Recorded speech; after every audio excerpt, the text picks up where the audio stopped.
a quiet night in a town where people thought evil could never touch them, something unthinkable unfolded. Families slept behind unlocked doors, children whispered bedtime prayers, and neighbors trusted one another without question. But within those shadows, someone was watching, waiting, and ready to strike. The horror that followed would shock the entire community, leaving scars that would never heal and questions that still linger decades later.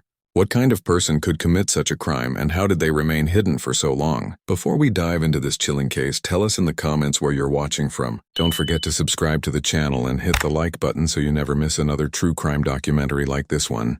The town looked ordinary at first glance. The kind of place where people waved at one another from front porches and children pedaled their bikes down tree-lined streets without fear. Yet beneath that calm exterior was a tension that no one dared to name. It was a community shaped by its time, marked by the slow rhythms of work, worship, and family gatherings where the biggest news of the week might have been a church picnic or a school recital. Houses were modest but well kept, their porches framed with rocking chairs and potted flowers. The kind of homes that seemed to whisper promises of safety. The air smelled of cut grass in summer and burning wood in winter, and the nights were often quiet enough that you could hear the distant whistle of a train miles away. People trusted their neighbors. Doors were left unlocked not as an act of carelessness but as a declaration of faith in the goodness of the world they lived in. Among these people lived families whose names were well known within the town. Families whose children played together in the fields, whose fathers worked at the local mills, farms, or factories, and whose mothers shared recipes and gossip over clotheslines. The victims of this story were not extraordinary in the eyes of the world, but they were deeply cherished in their community, living lives filled with the small rituals and routines that give life its meaning. They had habits, little joys, and dreams, and if you had walked past their homes in those years, you might have smelled bread baking in the oven or heard a radio softly playing a tune popular at the time. Yet even as the days passed in what felt like predictable cycles, there were shadows at the edges of this story, hints of unease that only become clear in hindsight. A stranger was sometimes noticed lingering a little too long at the edge of town. Footsteps in the night sometimes went unexplained, and an undercurrent of unease began to take shape, though no one could yet put words to it. The law enforcement of the time was modest, its tools limited to patrol cars, notepads, and instinct, with communication often relying on word of mouth or the local paper that delivered headlines days after the fact. Technology was far from advanced, and investigations were slow, often pieced together with fragments of testimony and the labor of officers who knew nearly everyone by name. Still, no one in this small community imagined that their world would soon become the subject of whispered conversations, newspaper headlines, and courtroom battles. They thought of crime as something that happened elsewhere, in bigger cities where danger seemed inevitable, not in their quiet streets where the sound of church bells on Sunday mornings was a reminder that life was steady and safe. But safety, as they were about to learn, is sometimes only an illusion, and it takes just one person, one hidden darkness, to unravel an entire town's sense of peace. The victims, in their innocence, could not have known what was coming, nor could the neighbors who would soon find themselves staring at headlines that would forever alter the way they saw their community. This is where our story begins, in a place where the ordinary life of decent people collided with the extraordinary evil of one individual, and where the echoes of that collision would carry far beyond the borders of the town itself. As the months turned into years, the community of our story began to change in subtle but chilling ways, and at the heart of that darkness were the crimes committed by the man who appeared so ordinary on the surface. His neighbors saw him as quiet, sometimes awkward but never dangerous. Yet behind closed doors a side of him emerged that no one could have predicted. His first known victim was a young boy from a nearby town who disappeared one summer evening after riding his bicycle down the street. For weeks, posters covered telephone poles, families searched wooded areas, and the town prayed for his safe return, but no trace was found. What no one realized was that this boy had fallen into the hands of a predator, whose violence was only just beginning. The man had discovered a way to lure victims, often pretending to be a friendly older figure offering rides, candy, or sometimes promising work for pocket money. Once he gained their trust, the trap was set. He would take them to secluded locations, sometimes his own home, sometimes abandoned buildings where the true horror unfolded. Reports and later confessions revealed how he methodically carried out his attacks, binding his victims, silencing them with threats, and committing acts of cruelty that are difficult to describe even today. The chilling part was not only the brutality but the calmness with which he operated. Unlike some killers who struck in bursts of rage, his crimes appeared coldly planned, almost ritualistic, as though he had rehearsed them in his mind long before acting them out. Each time he grew bolder, spending more time with his victims, taking greater risks, and leaving behind fewer clues. Families were torn apart by the disappearances, mothers unable to sleep, fathers joining search parties night after night, siblings growing up with unanswered questions. The town began to feel cursed, as if an invisible shadow had settled over it. At first, law enforcement treated the cases as isolated incidents, assuming the children had run away or gotten lost. But as the numbers grew, a disturbing pattern emerged. Young boys, often from working-class families, vanishing without a trace within a specific radius. What connected them was not obvious at first, but locals began to whisper about a predator stalking the area. Still, no one suspected the man who lived quietly among them, blending in at church gatherings, chatting politely at the grocery store, and even joining search efforts for his own victims. That dual life, the friendly neighbor by day and the merciless killer by night, became his most terrifying weapon. It allowed him to escape suspicion while feeding an urge that only escalated. Survivors would later describe how he toyed with them, promising freedom only to take it away again, as though he enjoyed the fear as much as the violence itself. For the authorities, the crimes presented a puzzle with missing pieces. There were few witnesses, little physical evidence, and no clear suspect. Parents began locking doors at night. Children were kept indoors, and rumors spread faster than facts. What no one realized was that the killer had carefully studied not just his victims, but also the weaknesses of the community and law enforcement. He exploited blind spots, striking in moments when no one was watching, making sure to cover his tracks. Some victims' remains were hidden so well that years passed before they were discovered, while others were never found at all, leaving their families trapped in endless grief. The cruelty extended beyond the killings themselves. It was the psychological torture he inflicted on an entire town that made his crimes even more haunting. By the time investigators realized they were dealing with a serial predator, the body count had already risen to numbers too horrifying to comprehend. And still, he continued, as if driven by an uncontrollable force, confident that he could outsmart everyone around him. These crimes weren't just acts of violence. They were calculated demonstrations of control, a sick display of power over both his victims and the society that had failed to see him for what he was. The brutality, the planning, the fear he generated, these became his signature, marking him not just as a killer but as a force of terror whose crimes would scar the community forever. As the number of missing children grew, the small town could no longer convince itself these were random tragedies or runaway cases. The fear was too consistent, the disappearances too methodical, and the whispers too loud to ignore. Parents stopped letting their kids walk to school, search parties became a grim routine, and local law enforcement found themselves under enormous pressure. At first, investigators worked with limited tools, combing wooded areas, dragging rivers, and questioning anyone who seemed suspicious. But the predator was always one step ahead. His ability to mask himself as an ordinary man made him invisible in plain sight, blending into the very groups that hunted for him. It wasn't until law enforcement began piecing together small but critical details that a clearer picture formed. Witnesses recalled seeing some of the boys last riding their bicycles near a familiar neighborhood, and one mother mentioned her son had spoken of being offered a ride by a man she assumed was trustworthy. The town began to realize the killer wasn't a shadow lurking far away. He was among them, someone they might have spoken to, smiled at, or even trusted. The first real break came when one boy managed to escape, terrified but alive. Though traumatized, he provided a description. A man who seemed kind at first, who offered him candy and conversation, but who turned into something monstrous once he was inside his home. Investigators seized on this lead, quietly surveilling potential suspects. Days turned into sleepless nights for detectives who felt the weight of each missing child on their shoulders, but slowly the noose began to tighten. The killer's overconfidence became his downfall. Having evaded capture for so long, he began taking greater risks, abducting children closer to home and sometimes in broad daylight. This recklessness drew attention, and neighbors started noticing odd movements. Young boys going into his house but not being seen leaving.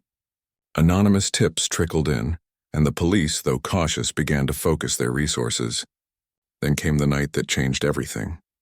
Acting on suspicion, officers moved in quietly, expecting perhaps to find evidence of wrongdoing but not prepared for the nightmare inside. What they discovered was a house of horrors. Hidden rooms, restraints, clothing that didn't belong to the suspect, and the unmistakable stench of death told a story more chilling than anyone could have imagined. It wasn't just one or two victims. It was dozens, each represented by grisly trophies he had kept as reminders of his power. The discovery sent shockwaves through the department. Seasoned officers broke down at the scene, unable to comprehend the scale of evil they had uncovered. The suspect was arrested swiftly, his calm demeanor and handcuffs haunting the memory of everyone who saw it. There was no fight, no attempt at denial, almost as if he knew the game was finally up. During interrogation, he revealed details only the killer could know, leading investigators to burial sites that had gone undiscovered for years. He described his crimes with chilling detachment, as though he were talking about someone else entirely. For detectives and prosecutors, the challenge was no longer proving his guilt. His own words did that, but making sense of the carnage he had left behind. Each confession reopened wounds for families, who were forced to relive the pain of losing their children, while hoping at least for the closure of knowing what had happened. The trial that followed became one of the most watched in the country, with courtroom seats filled by grieving parents, reporters, and members of the community desperate to see justice served.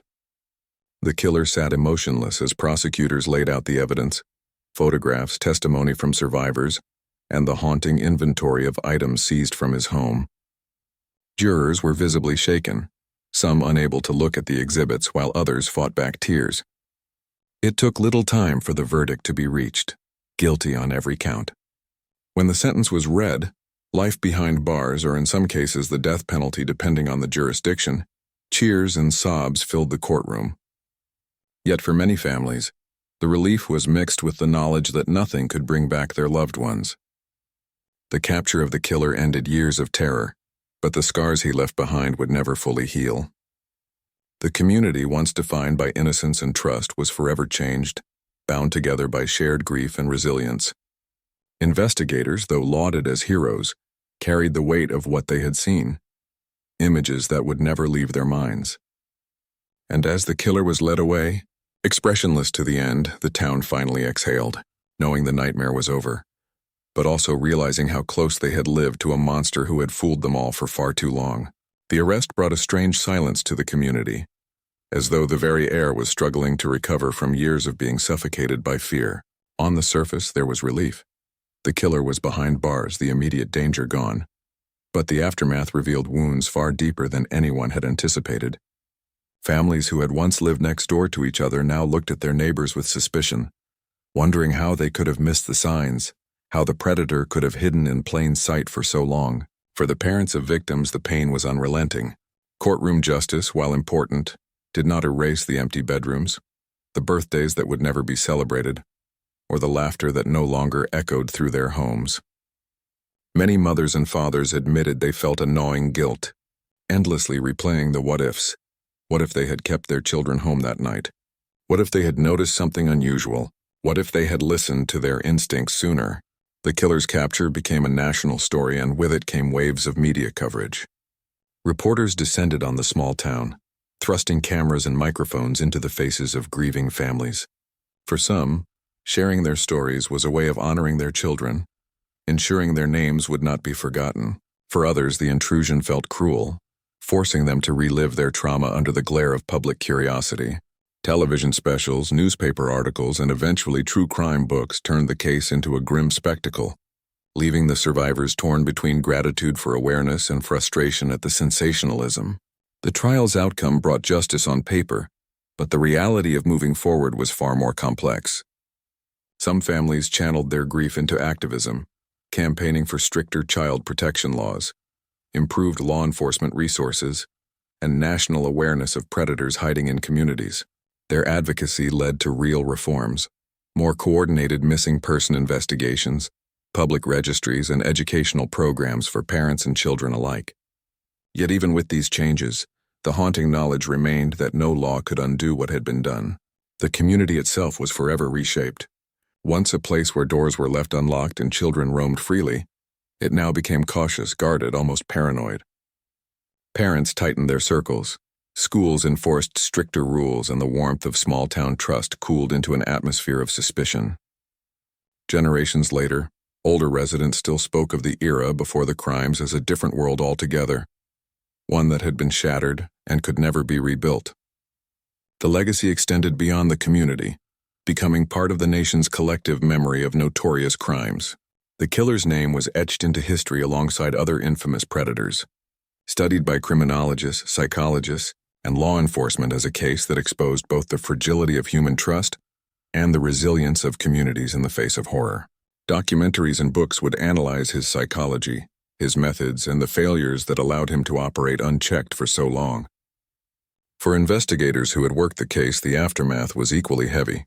Some retired early, unable to continue in a profession that constantly reminded them of what they had seen. Others used their experience to train future detectives, determined that no other case would ever slip through the cracks in the same way. They carried both pride and pain, the pride of having stopped a monster and the pain of knowing how many lives were lost before they did.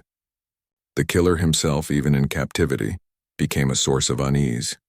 In prison, he lived in stark contrast to the chaos he had once unleashed, confined to a cell, stripped of the control he had thrived on. Yet letters poured in from the curious, the disturbed, and even admirers who found fascination in his darkness, a phenomenon that horrified the victims' families. To them, he was not a character in a morbid tale, but the embodiment of evil who had stolen their children. Time dulled none of that truth. In the years that followed, anniversaries of the crimes brought vigils, memorials, and tears. Monuments were built in honor of the victims, often small and modest but deeply meaningful. Stone markers, plaques with names, or gardens planted in memory. Each symbol stood as both a tribute and a warning, a reminder of what happens when evil is ignored or underestimated. Teachers would tell new generations about the crimes not as distant history, but as a cautionary lesson about vigilance, awareness, and the fragility of safety. In the end, the killer's legacy was not his crimes alone, but the way they reshaped how a community, and even a nation, thought about innocence, trust, and protection. His reign of terror had been long, his crimes unspeakable, but the unity of those who survived him became stronger than his cruelty. And while families carried their grief like a scar that would never fade, they also carried a determination that their children would never be forgotten, that their names would echo louder than the name of the man who had taken them. The community's strength, born out of its darkest chapter, became its defining story, not the monster who haunted its streets, but the resilience of those who refused to let his shadow swallow the light. In the years that followed the trial, the story of the killer and his victims moved beyond the courthouse and beyond the community that had suffered so deeply, settling into the larger fabric of American memory as one of the darkest reminders of how evil can thrive unnoticed. The horror of the crimes did not fade with time, but rather evolved into a lesson retold by generations, who sought to understand how a predator could exist undetected for so long in a place where neighbors trusted one another, where parents believed safety was a given. For many, the case came to symbolize the fragility of innocence, the way a single man's cruelty could unravel an entire community's sense of security. The names of the victims remained carved into stone memorials and spoken at candlelight vigils, ensuring they were remembered as children whose lives were stolen, not simply as statistics in a crime report. Their stories continued to ripple outward, inspiring laws, safety programs, and conversations that might have once seemed unnecessary in a simpler time. Schools began to incorporate safety talks into their classrooms. Parents became more vigilant in teaching their children about strangers, and communities that once lived with a sense of openness began to carefully weigh the balance between freedom and caution. The killer's own legacy was far different. While criminologists and journalists dissected his life, seeking to identify the flaws in his upbringing, the psychological triggers, or the societal blind spots that allowed him to operate, his name became one that people spoke with disgust and fear. He was not remembered as a man but as a monster, stripped of humanity by the cruelty of his actions. Yet even as he rotted in prison, drawing occasional headlines when appeals failed or when he was moved from one facility to another, his existence served as a reminder that some forms of evil cannot be fully explained, only contained. Survivors of his crimes, the families left behind, carried a heavier burden. Some found solace in advocacy, speaking at conferences and support groups, turning their pain into a weapon against future predators. Others chose silence, guarding their grief privately, unwilling to allow the world to peer into their wounds any longer. Their responses varied, but their shared sorrow bound them together in a way no outsider could fully understand. The town itself bore scars as well. Visitors who came to see the places once marked by horror found themselves walking through neighborhoods that had been rebuilt, homes repainted, and parks refurbished, yet the past clung to every street corner. Residents spoke of the case with hushed voices, not out of fear of the killer returning, but out of respect for the pain that still lived in every shadow. For those who had been children during the killings, growing up under the cloud of fear shaped their adulthood in ways subtle and profound. Some became fiercely protective parents, unwilling to let history repeat itself. Others carried lingering anxieties and ingrained suspicion that the world was never as safe as it pretended to be. Even decades later, documentaries, podcasts, and books would return to the case, each retelling stirring up old memories, forcing the town to relive what it wished it could forget. Yet with each retelling, the victims' names gained new life, refusing to be overshadowed by the man who had stolen them. In this way, the narrative shifted. What had once been a story about fear and death became, in part, a story about resilience, about the power of remembrance, and about the ways ordinary people can confront extraordinary evil. For law enforcement, the case remained a touchstone, studied in academies as a lesson in both failure and perseverance. Officers learned how oversight and assumptions had allowed the killer to continue for so long. But they also learned how persistence, community vigilance, and the bravery of survivors could eventually bring even the most elusive predator to justice. In a strange and painful way, the killer's capture became not just an ending, but a blueprint for preventing future horrors. And so as time marched forward, the story endured. Not because people wanted to glorify the darkness, but because they needed to remember the cost of ignoring warning signs, the necessity of protecting the vulnerable, and the truth that even in the darkest chapters, light could emerge. Candlelight vigils continued year after year.